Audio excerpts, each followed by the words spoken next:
Hi guys, welcome back to my channel.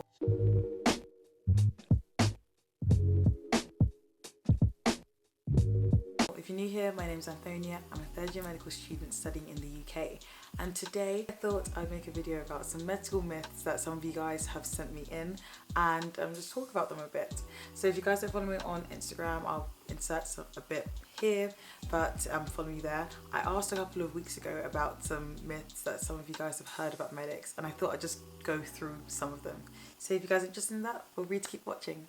First one I got in was the hardest part about medical school was getting in, and this is a major scam in my opinion. People love to say that the hardest part about medical school is getting in. I was told that. I'm pretty sure I had friends who were told that before they got into medical school, and I don't think it is. I really don't think it is. I think getting into medical school is hard, and it's all about being strategic about trying to apply for medical school and which ones you should choose. But medical school is difficult in itself. It's 5 or 6 years in the UK, 4 years if you're going for grad entry or you're studying in Canada or the US, and it's going to be a really grueling set of years for you.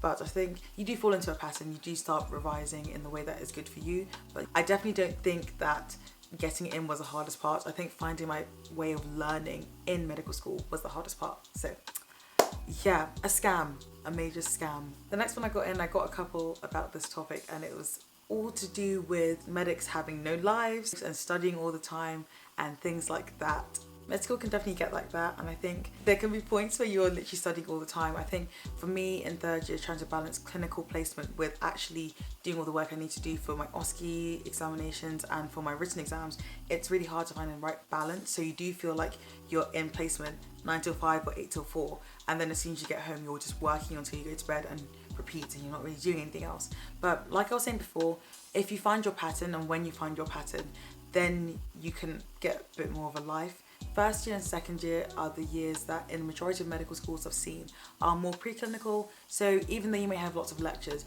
you're also not expected to be in placement all the time. So I think if I could go back and do something differently in my first year and second year, and if there's any advice I have for first year and second year students watching this, get involved, do stuff, join clubs, you know, both uni clubs and medic clubs. Try and get to know as many people as possible, because by the time you get to third year, your time is significantly reduced. I still try and balance a social life with med school, but it does get more and more difficult as you go up the years.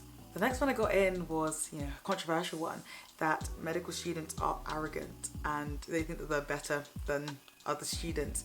And I think with that, because I heard some bits about this sort of behaviour from medical students before I got into medical school, I think it's all about the medical students you're around, just like with any student. So, the arrogant behaviour isn't confined to medicine, it's confined to people who are arrogant. So if you put an arrogant person in a law degree, biochemistry degree, an English degree, you're going to find the same behaviour. I think, unfortunately, it's the case that some medics will be arrogant, and sometimes you will look at some people, regardless of their course, and be like, oh, okay, that behaviour, maybe not. But I think it's all about finding people that you get on with and people that you have the same ideals with. So if you don't like arrogant people, just don't be around arrogant people, and when you see them, you just kind of push them to one side, The next one was interesting for me. This person sent in that they didn't expect so much biochemistry in the medical course, and to be honest, same.